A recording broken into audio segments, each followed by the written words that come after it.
Hello everybody, welcome to the Wonky Angle, where I talk about electronic music, both new and old.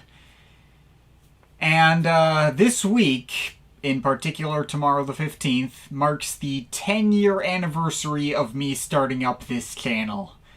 That is quite the milestone, and I've been thinking for quite a long time on what I want to do to mark the occasion. There were a bunch of different ideas for videos I thought would be a cool, fun thing to do, but I couldn't decide on which one to do, so I ended up deciding to do a whole bunch of them.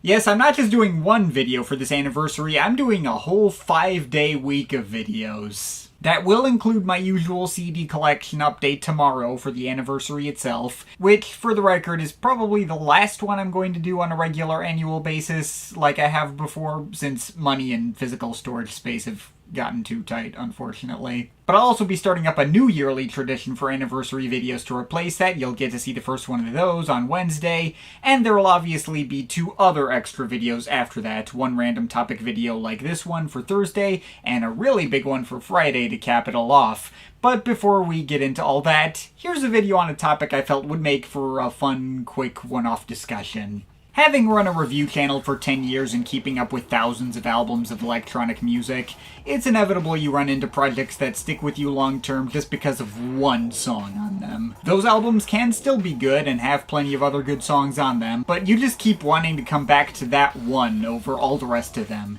If you use something to keep track of the play counts of music you listen to, you can look at the songs on an album and see that one will have way more plays than all the others and it won't be even close. It's always an interesting situation that's bound to happen from time to time. Though when it does happen, I tend not to get the opportunity to really talk about it. I've had people ask me about this kind of thing sometimes. It's always like a fun thought experiment that sticks in my mind. There's just some days I think about it and I come up with other examples, usually on days that I'm coming back to those individual standout songs. So I decided to give that thought experiment more of an official home in a video, and I've listed off 15 examples.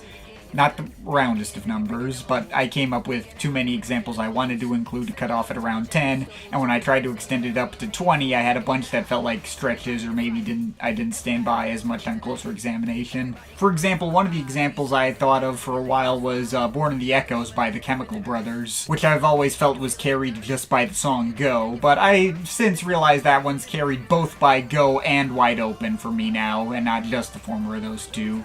Also, I don't really come back to Go as much these days anyway. I've come to lean back towards Galvanize more instead, but I digress. As per usual, keep in mind that this is all just my opinion. Perhaps these albums mean something more to you and have other songs you love besides the one I decided to point out.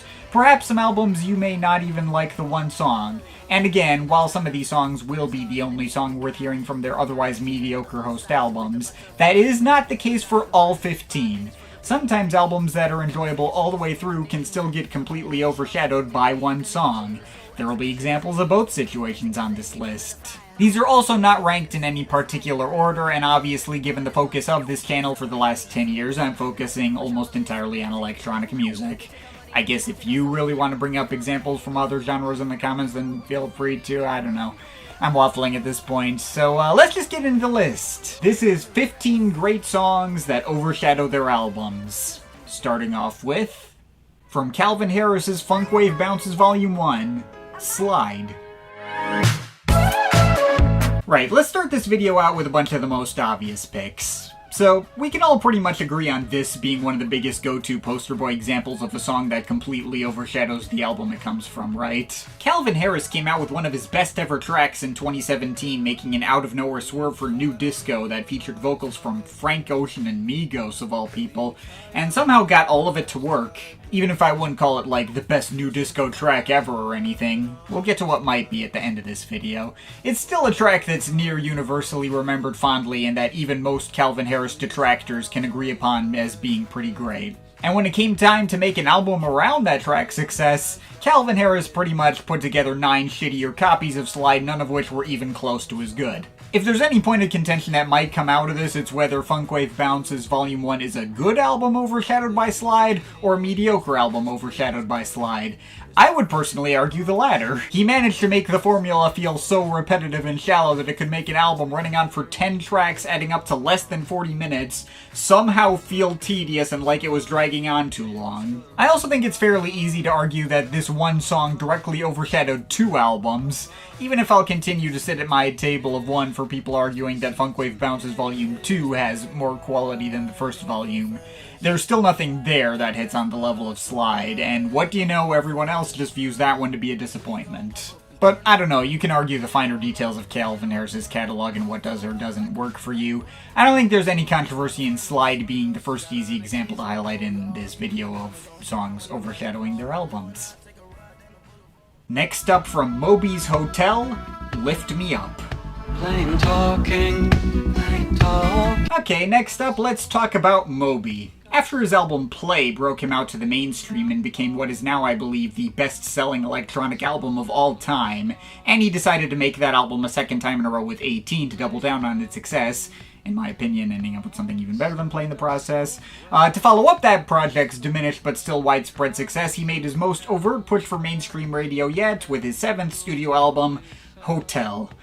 An album that even Moby himself has since actively gone on record to say he regrets and thinks is not very good. I wouldn't call this album outright terrible, but it is mediocre at best. You got some likable tracks here and there. I like Where You End, I like Very, or the intro track if you count that, I like that one too. But the rest is full of like pop rock crossover attempts that he clearly did not have his heart put into, and limp and lifeless minimal trip-hop cuts, none of which really have the emotionality or strong enough tunes to back itself up. Also, the track Beautiful may or may not be the worst single he's ever released. That one sucks. But as much as this album fell flat, when I first heard this album in high school, it still had that one track that immediately clicked with me, and that still holds up to me among my favorite tracks Moby's ever made. Lift Me Up may not be among the smartest tracks in Moby's catalog, and I still don't really know what the chorus is trying to say.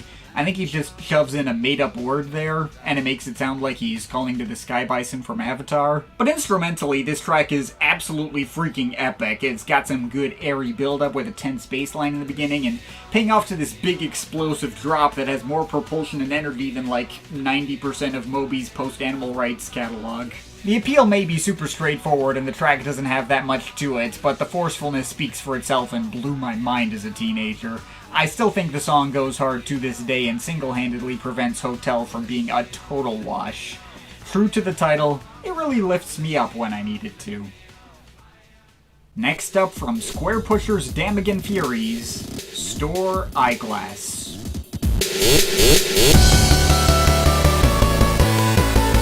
Okay, here's another really obvious one to get out of the way. Damagan Furies is a good album from Square Pusher, but very much one of his lower middle tier efforts at best. Kinda combining the denser percussive workouts of old albums of his like Go Plastic, with the more modern, polished EDM influenced turn he made on his previous album Eufabulum. Side note, Go Plastic could also be eligible for this list since I personally listened to that album's opener way more than anything else on there, but I have a feeling y'all would give me too much shit if I were to pick that instead, seeing how much of a formative genre-defining classic that album's widely considered to be by everyone else. But yeah, Damagan Furies. It was a fun time, but not among the most memorable work he has to his name, and it played to sound pretty safe. I don't think there's anyone that considers this his best album.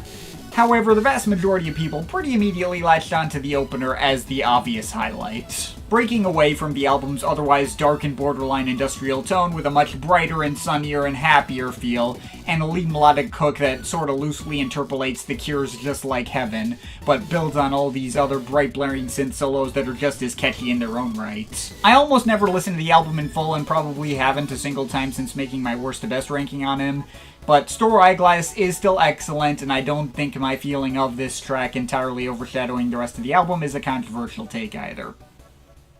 Next up from Against All Logic's 2012 to 2017, Some Kind of Game.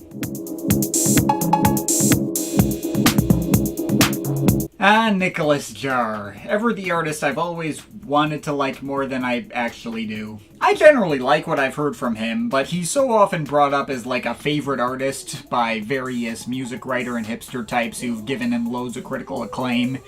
And speaking as a music writer who has much more of a background in the genres that Jar operates within than most music writers, I just never clicked with his stuff that deeply or found it to be nearly as inventive or out of the box as so many people have tried to make his stuff out to be. All the albums I've heard from him I think are good, some very good ones to be fair, but I don't personally love any of them. And the absolute epitome of this disconnect I have with the rest of the world's feelings on Nicholas Jar is his compilation under the Against All Logic name called 2012 to 2017. At the time, called one of the best and most cutting-edge house records released in the entire 2010s decade, according to writers who didn't really pay that close attention to house music themselves. People who were more in-depth fans of house music, such as myself, tended to be more lukewarm on it on average, and Jar even kind of made a tongue-in-cheek allusion to this on the album's back cover and physical editions, which says, "If you don't know jack about house, then you'll love this." No shade to the people who did love the album and who got something really special in moving out of the experience. I just don't think there was anything remotely cutting edge about it. It played very familiar formulas, pretty straight for the most part, and it kind of comes down to whether the samples and grooves happen to hit for you, which I personally found to be very hit and miss, but plenty of people found to be a lot more consistent and interesting than I did. For the record, there is more than one track on this comp that I think is really good. Tracks like This Old House Is All I Have, City Fade, and Now You Got Me Hooked have brought me in for plenty of repeat listens over the years. I clearly had a pretty good ear for some textured soul samples every now and then. But the only moment on the comp that I completely agreed with every bit of the hype that people were throwing in this record's direction at the time is of course the third track, Some Kind of Game. This track isn't just my favorite thing Nicholas Jar has ever made by a country mile, it's a legit phenomenal house cut, and maybe one of my single most frequently listened to individual house tracks ever at this point. The way the tense and nervous jumping piano chords bounce off the breezy drum machines and all those belting samples of gospel singers getting chopped up and cut off in the most exciting ways, building up and paying off to the most exciting levels and never once letting up on its forward momentum, it's just a track so perfectly assembled for what it is that it leaves me kind of at a loss for words. It's a track that's hit for me so much that this comp became one of the first albums I think of when I'm asked to name a project that gets overshadowed by one song. Not because the rest of the album doesn't also have good stuff, but because that one song hits such a ridiculous height that nothing else compares to. It's a 9.5 out of 10 track on a solid 7 out of 10 album. And part of the reason I wanted to make this video in the first place was just to give a track like this its flowers for how long it stuck around for me just on its own. And some other tracks here too, which might also be in all-timer territory, but we'll get to those later. But yeah, I love this. This is great. Next up, from Clean Bandit's What Is Love?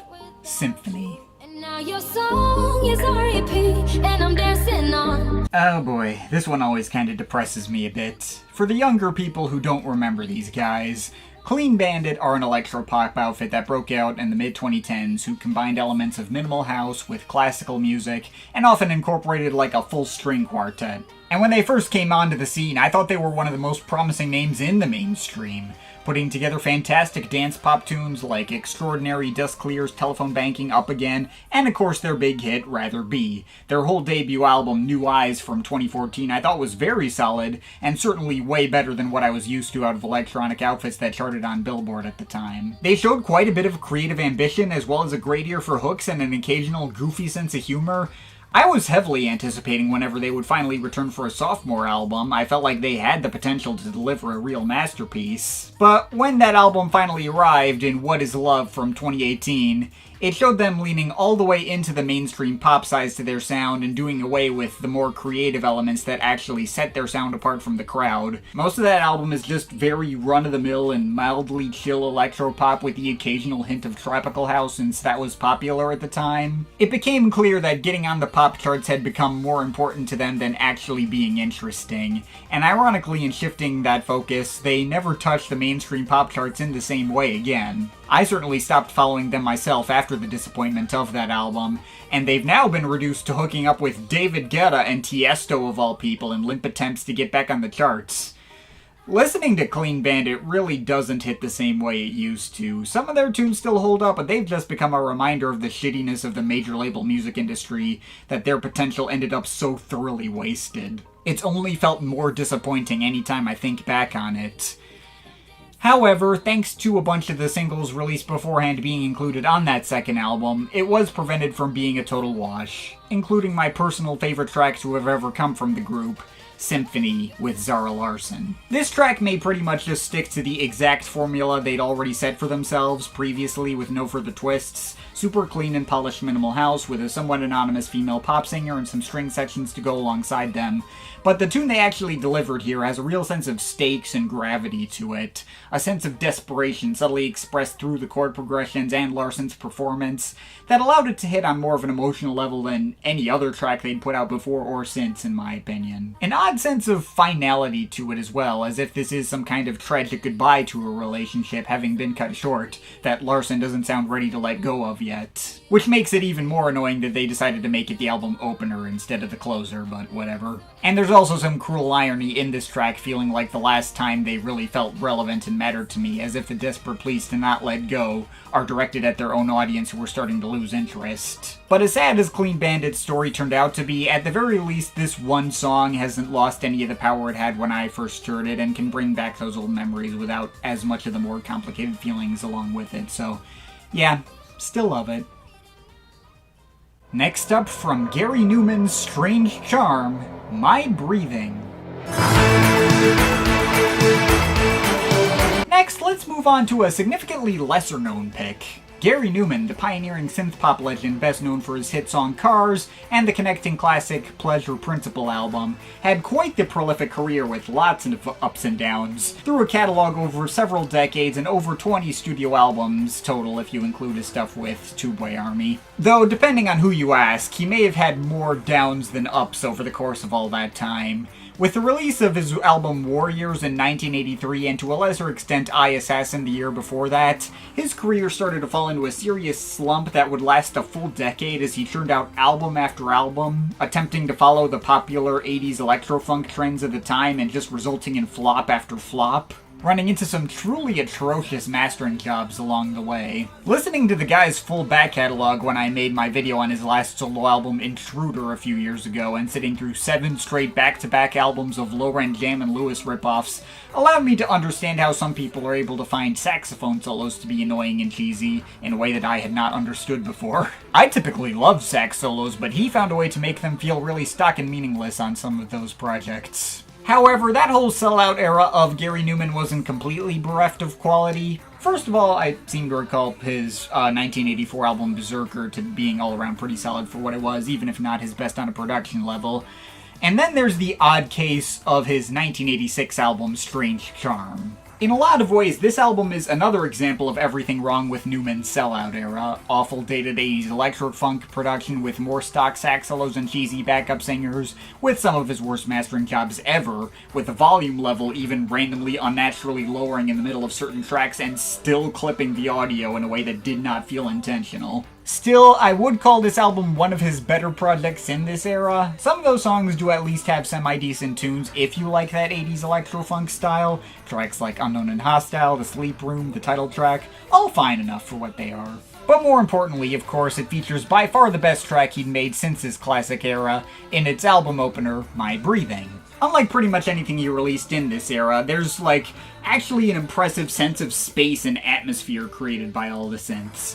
The really low-key female vocals actually feel designed to add to that atmosphere instead of command your attention in an attempt to make it feel more trendy for the time. The percussion feels organic and well-textured. The occasional Pink Floyd-y guitar strums are really nice. There's actual restraint with the sax solo, too. He's crafting this mix with an actual sense of subtlety, and it certainly helps that the actual lead synths form an actual pretty catchy hook.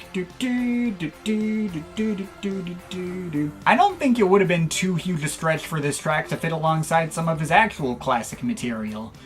Well, his classic albums wouldn't be bringing in acoustic guitar, sax solos, and background singers, but this certainly has a smoother and spacier vibe to it that kind of matches stuff you'd hear on his classic stuff, and a more than good enough tune to work on that kind of level. The rest of the album is probably not essential listening, but this one track is one of my favorite tunes of his that's kept me coming back to it quite a bit more than I would have expected when I first heard it, so yeah, that has definitely got to count for something.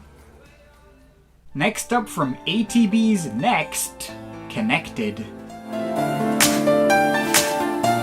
ATB, one of my all-time favorite trance artists. This guy absolutely dominated my freshman year of high school, and I was listening to his stuff every day. And most of his stuff still holds up to me as great now. He He really had a knack for fantastic pop hooks, smooth melodies, and uplifting emotional atmosphere that could instantly put me in a great mood. And his ambient material is really warm and comforting too. He's got multiple classic albums and longtime favorites in the genre. No Silence, Addicted to Music, Future Memories, so much great stuff. Now, admittedly, as I started to get older and move on to other artists, while ATB's old stuff still means a lot to me, his newer stuff wasn't really hitting the same spark anymore. Contact in 2014 was a letdown across the board, and his as of now most recent album, Next, in 2017, was a giant mixed bag at best. I reviewed that album back when it came out, called it decent, if also pointing out its wild inconsistency, and for the most part it just hasn't stuck with me longer term at all. At first I kept around like half the album, which was about one full album's worth of tracks since ATB albums are often 2 CD double albums including that one. Then I cut it down to my favorites of those favorites, and some of the tracks which were highlights before weren't hitting as much. Then I cut it down some more until all I had left on my iPod was 2 tracks, Connected with Andrew Rayel and Route 66. Route 66 is a good track, a decent little down-tempo trance banger from the album's down-tempo disc, but Connected was the track that actually left a real lasting impression longer term and actually kept me wanting to come back to it. Beautiful pianos, beautiful melodic synth plucks, and warm but rhythmic atmosphere. It's prototypical ATB and a formula I've heard from him plenty of times before, but the tune just sticks in the head and hit on the emotional level it was going for in a way that a track of his hadn't in years. And it still holds up for me now as almost something of an end of an era type moment for him. ATB hasn't really been the most active in terms of actual new music since that last album. I mean, the biggest story from him was 2 other artists remaking his first breakout hit in 2021 and actually getting that to chart decently well. And while he has announced that he plans to release a new album in 2025, he's also said that it will most likely be his last, that he just doesn't have the time or passion for albums that he used to, which, fair enough, he was already hitting rapidly diminishing returns when he left off 8 years ago. Here's hoping that the final album can leave on a less underwhelming note than the last 2 did, but even if this was the only track from his last one that really stuck around for me, I will still take it. It's still a great track, as good as anything he put out in his prime. Next up from Caribou's Andorra, Melody Day. Hey, not all of these albums are underwhelming disappointments that happen to have just one track I liked. Some of these albums I'm talking about in this video are already really good and could have worked fine even if the one standout wasn't there. One such example is the 4th studio album from Dan Snaith, aka Caribou, called Andorra from 2007. This album showed him moving away from some of the indie-tronic sample mashups of his earlier work towards a straight-up psychedelic folk and synth-inflected psychedelic indie rock direction, making tracks that sound like they would have made perfect sense coming out in the late 60s in the height of the LSD era. The album already got plenty of critical acclaim, both for how well it captured that era, but also how well all these tracks worked well as songs on their own, hitting on solid emotional levels and never fully running together. Loads of 8 out of 10 reviews from professional outlets like Pitchfork and the like, and he even won a Polaris Music Prize for it. I guess that's like the Mercury Prize in the UK, except for Canada, so I don't know. 8 of the 9 tracks on this album are all very nice for what they're going for, be it warm folksy ballads, textured psych pop, or the one synth-driven odyssey at the end, but absolutely none of them are in the same ballpark of quality as the way the album opens with the track Melody Day. Now, Melody Day isn't just the kind of great track that comes from a solid album I just happen to like coming back to all the time already, like what happened with, say, Snaith's later album Cherry under the Daphne name. That album also has one very obvious standout I come back to way more than any others in the track Cloudy, but I opted not to include that here since that album has plenty of other tracks I come back to frequently, like Take Two and Fly Away, among others. As much as I love Cloudy, I would not say that track outright overshadows the rest of the album. No, Melody Day is a whole different beast. This was the kind of track I put on for the first time, being already familiar with Snaith's other work and knowing his stuff tends to be very agreeable and chill on average. I hit play on this song and immediately was like, holy shit! I was completely mind-blown within like the first 5 seconds, and by the end of my first listen, I pretty much already knew that it was destined to become like my favorite track Dan Snaith has ever made. Even though I was still listening to his albums in chronological order at the time and still had a bunch left to hear. And yeah, 5 years after I heard it for the first time, it is still my favorite track Dan Snaith has ever made, no question. This track is just so overwhelmingly dense with banging live drums, layers of guitars, synth riffs, flutes, and Snaith's own low-key vocals being mostly buried in the mix but still present enough to carry an instantly sticky hook. Already propulsive verses paying off into this crazy explosive one-word chorus. Vision! And hearing it is like I'm being immediately shoved into this intense spiritual experience, like I'm being forcibly sent down a wormhole full of bright colors and flashing lights and fractals and falling into infinity. It was like that one freaking Arthur headphones meme happened to me in real life. Yeah, Melody Day is the kind of track that's so inhumanly good it kind of makes everything else on the album seem less good by comparison. Other tracks on there like Sandy or After Hours are clearly just less potent copies of the same kind of idea. Which isn't that much of a knock against them, because like if that's the bar you're going up against, then fair enough if you can't reach it. But it does mean the rest of the album doesn't get nearly as many plays out of me as that one track does. And maybe some of those other tracks could have gotten the chance to hit more effectively if they didn't have to compete with such a monumental punch to the face. I don't know, but at the end of the day, Andorra is a really good album, but its opener is an all-timer territory for me. And speaking of otherwise really solid albums overshadowed by an all-time classic opener, next up from William Orbit's Strange Cargo 3, Water from a Vine Leaf. You know, ever since I did my video on William Orbit's The Painter a couple years back, I've started to wonder whether or not this guy really has a true all-time classic in him. He may be a fairly legendary producer who's worked with Madonna behind the scenes, and has plenty of notoriety for his solo work in the downtempo and ambient dub scenes, as well as his pretty solid if occasionally divisive brushes with classical music through the Pieces in a Modern Style albums. People know who he is, but I don't know if he has one solo album that really feels like a definitive, essential work for him. It seems like a weird sign when my favorite album of his is Orbit Symphonic, a late period swerve for fully original electronic orchestral crossovers that he self-released on SoundCloud in 2014 and then deleted nearly all traces of from the internet. At the very least, I just recently found out he finally technically made it streamable again through his official website now, albeit with all the various pieces broken up into different pages of demos called labs. Most are on the symphonic page, but a couple are on the Marshall page. I think one's on the opera page, and obviously one remaining track got repurposed into his recent WFO archive compilation that I covered in a Some Stuff I Miss segment recently. Still wish you could, actually buy and download the album in its original form instead of having to go through all that effort to dig everything up, but I guess that's technically better than nothing. But I'm getting off topic. I just had to get that off my chest since that has been something that's bothered me. Anyway, the closest thing I feel like William Orbit might have to a definitive classic solo record might be this third installment of his Strange Cargo series released in 1993. It was somewhat ahead of its time in pushing that particular well-textured ambient dub sound, and had lots of squelchy and meditative grooves that exemplified the sound of that genre in the early 90s, with plenty of highlights like Into the Paradise, Story of Light, among others. Although like many an album from the early 90s, it does have a decent amount of forgettable filler that leads to it running on a bit too long for its own good, and running out of steam by the end. In my opinion, a lot of the ideas he would present on that album would be significantly improved upon by Banco de Gaia when he put out his debut album Maya the following year, which is far more consistent and well-structured. Strange Cargo 3 is a very good album that holds up more consistently well than the majority of William Orbit solo albums, but really the only reason it has any real claim to classic status is its opening track, Water from a Vine Leaf. Probably the single most iconic and easily recognizable track William Orbit has ever made on his own. The squirty synth arpeggios are super sticky and easy to recall, and the way they build up into all these uplifting, mildly new age inspired grooves with bright pianos,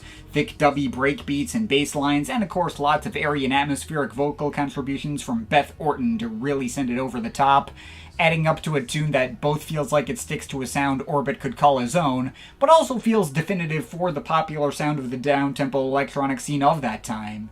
Again, iconic just feels like the most appropriate word to describe it. Whether or not the album is truly a classic, I guess depends on who you ask, but that one track very much is a classic. Next up from Andreas Vollenweider's Cosmopoly, Stella. Alright, how about we talk about some artists who lie more on the border of my format boundaries?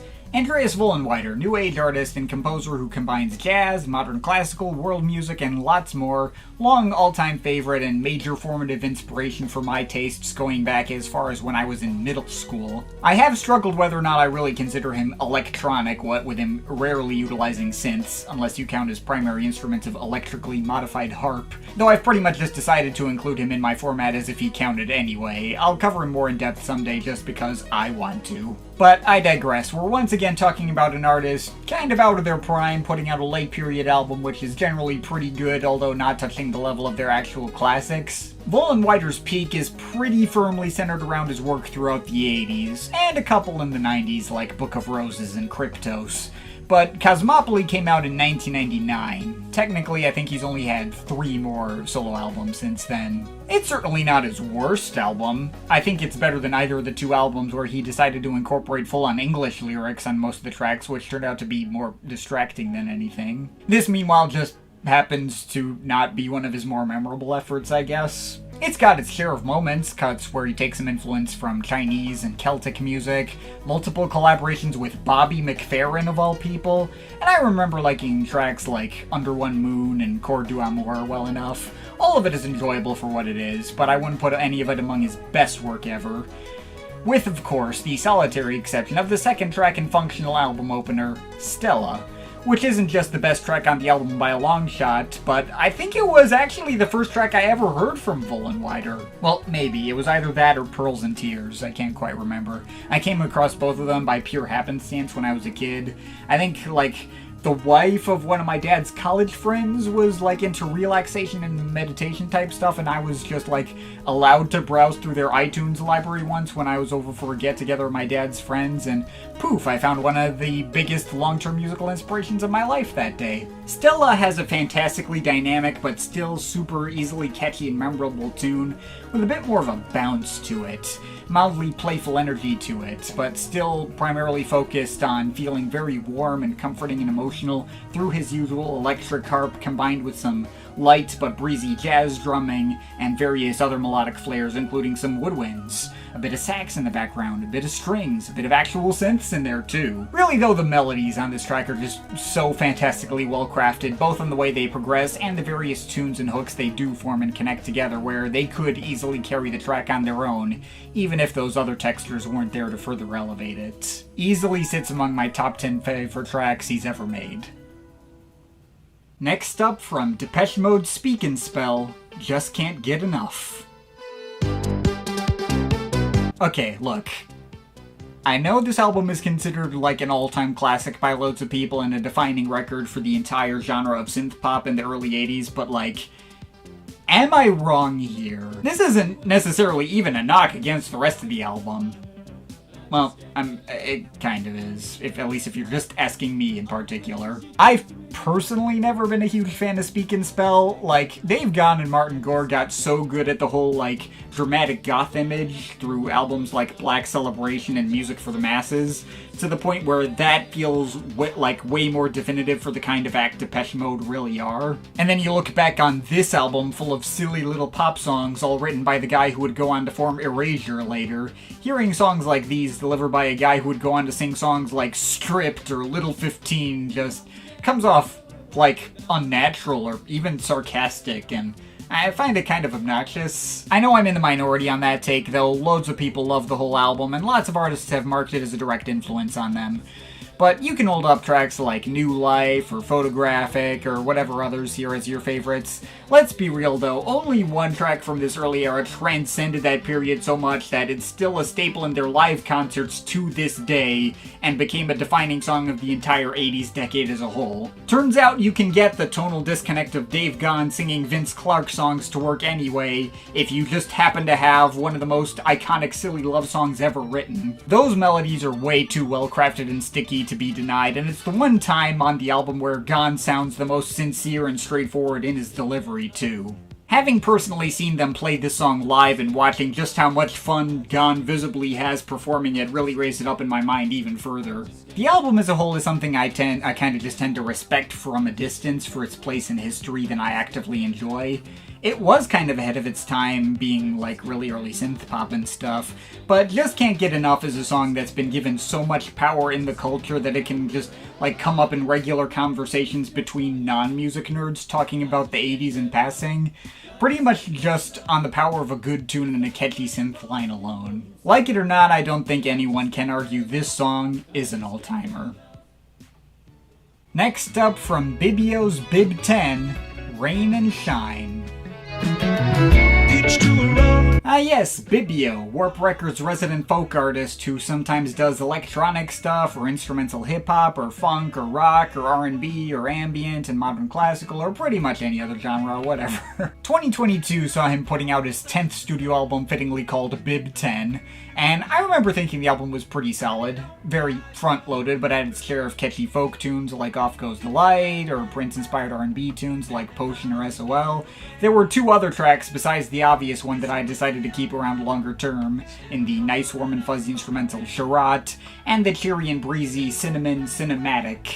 It's a good album, but Rain and Shine, kind of his attempt at like a 70s singer-songwriter type cut with violins and stuff, turned out to be on a whole different level for me. Probably my favorite individual track he's put out to date. I kinda saw it as a spiritual sequel to the track Before from his previous album Ribbons, which by the way is a far more consistent project that isn't overshadowed by any one track in particular. Before was probably my favorite track on that album, but this took a similar heavily nostalgic arrangement and felt like it was increasing the level of musical depth across the board and getting even more full sounding. I kinda don't really have anything else to say about it. This was a track that immediately felt to me like the kind of track that's existed for decades already, and I kept wanting to come back to repeatedly over the course of that year, and I still love it just as much 3 years later too. Next up from Cascade's Dynasty, Don't Stop Dancing. Don't stop dancing, girl.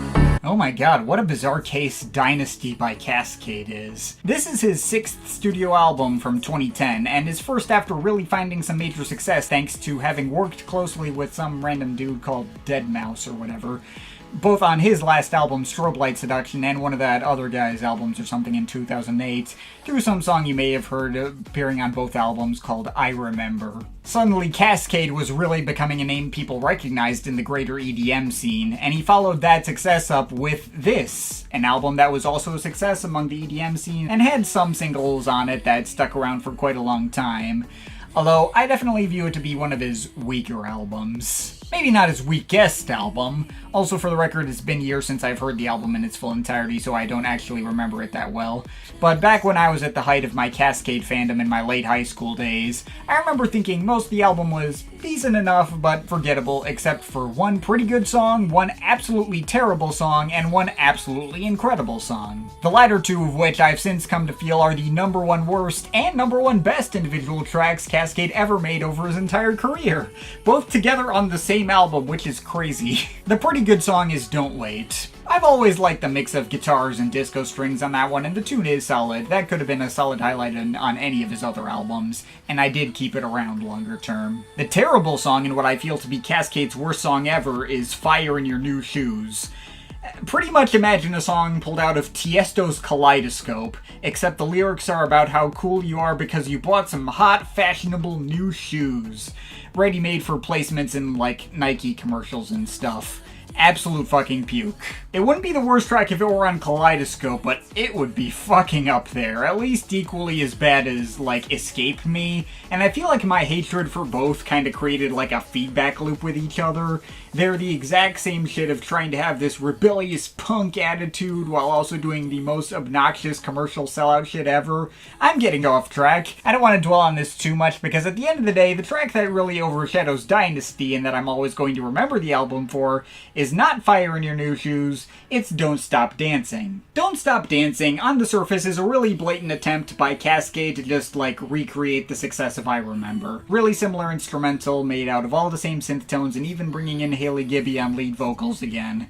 Really, the only instrumental difference between the 2 songs is that I think this one adds in some piano in the mix. But man, there's something special I get out of this track that I don't get out of that one, communicated both in the chord progression and the actual lyrics. Ostensibly, this track is using dancing as a metaphor for, like, finding love in your life when you're feeling lonely or something like that, but I always took it as an even simpler and wider-reaching affirmation to simply keep living. One of the lyrics is just, "What you stand for is to be." End of sentence. Your very existence is worth it, no matter who you are and what your situation in life is. It's a track that acknowledges that life may be crap at the moment, but urges you to keep going with your life anyway and to try to remain optimistic. A silver lining may still be on its way. And something about the specific way the melodies are constructed is like the absolute perfect match for that tone. Makes it feel really empathetic and like Hailey Gibby knows exactly what you're going through regardless of what that may be. Sometimes living itself can be a struggle, but it's a struggle worth fighting through. And sometimes a simple affirmation like that is all you need. This is a track that has legit gotten me through some tough times in my life and gone beyond outliving both the album it came from, and at least in my eyes, also outliving the classic track it directly aimed to recapture. Next up, from Nightmares on Wax, Car Boot Soul, Les Nuits.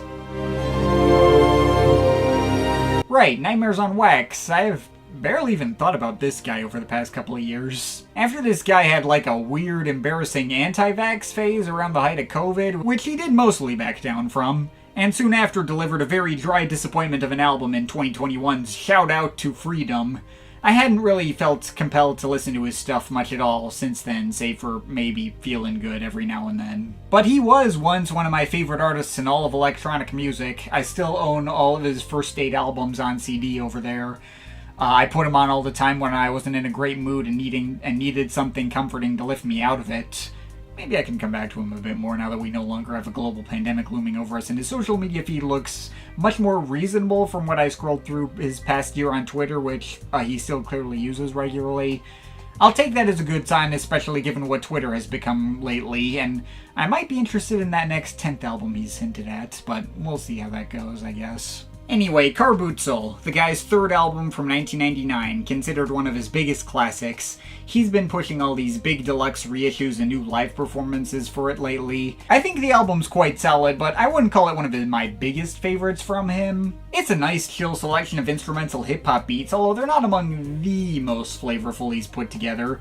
There are some moments, like Morse and Cap'em Cap, that hit on some solid, warmer, nostalgic notes, but a lot of it is fairly standard for that particular genre, on top of being a little on the ephemeral side, unlikely to stick in my head that much. I have a hard time remembering what a lot of these tracks sound like, even back when I listened to it a lot more frequently.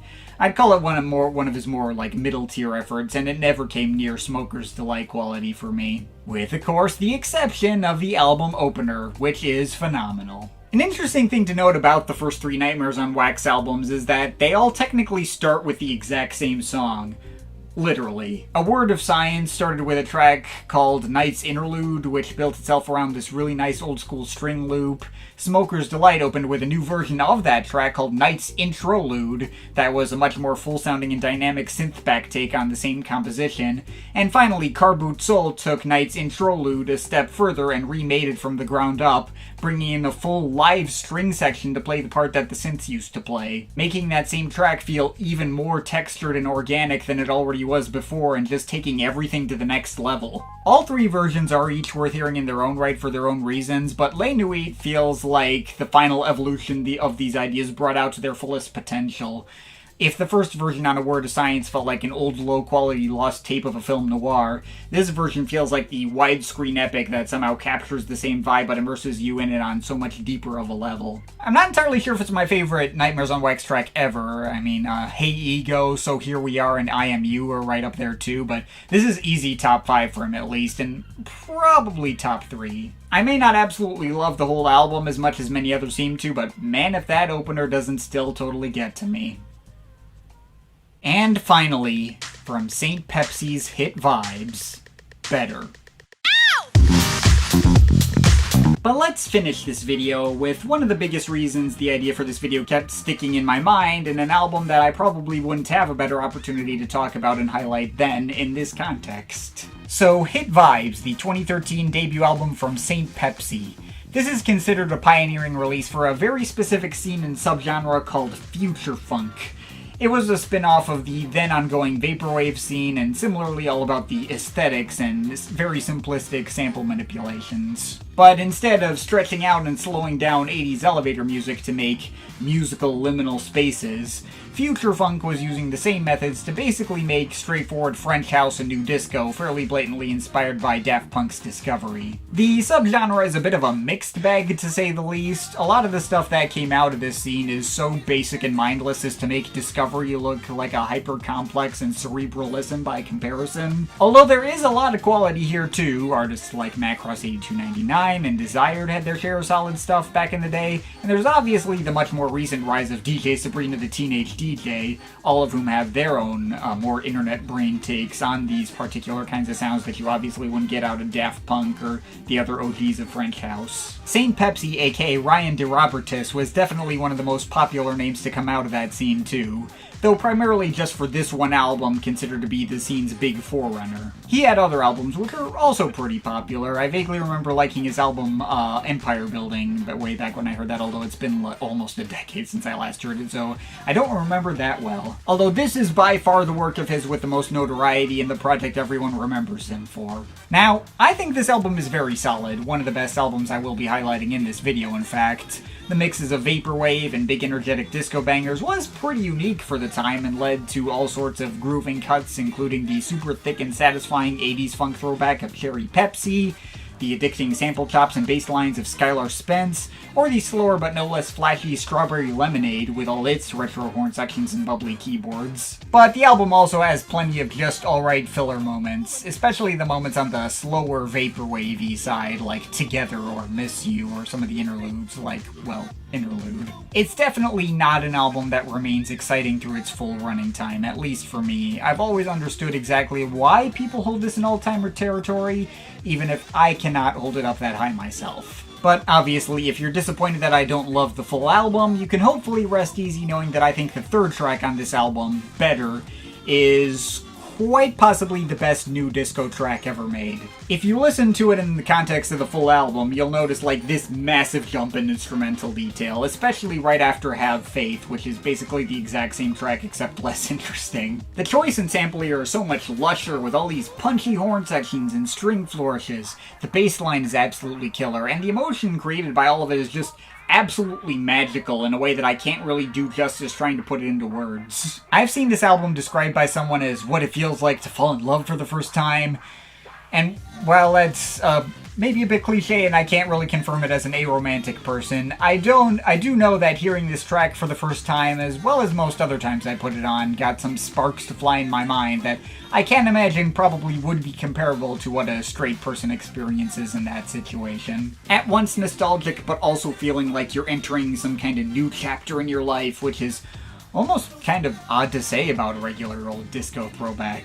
Most people who've heard the full album got into it a lot more than me, so I think I can pretty easily recommend giving that a shot if you haven't heard it, but yeah, Better is really on a whole different level. And yeah, I think that's gonna be the most fitting spot to leave off this list. But of course, these are all just my opinions. You can feel free to disagree with it, but I'd like to hear your thoughts, so leave comments in the comment thing down there. Shout out to my Patreon supporters, they're awesome people. You want to add yourself to that list, link to my Patreon is in the description. But yeah, that's pretty much it. That's all for today. See you next time.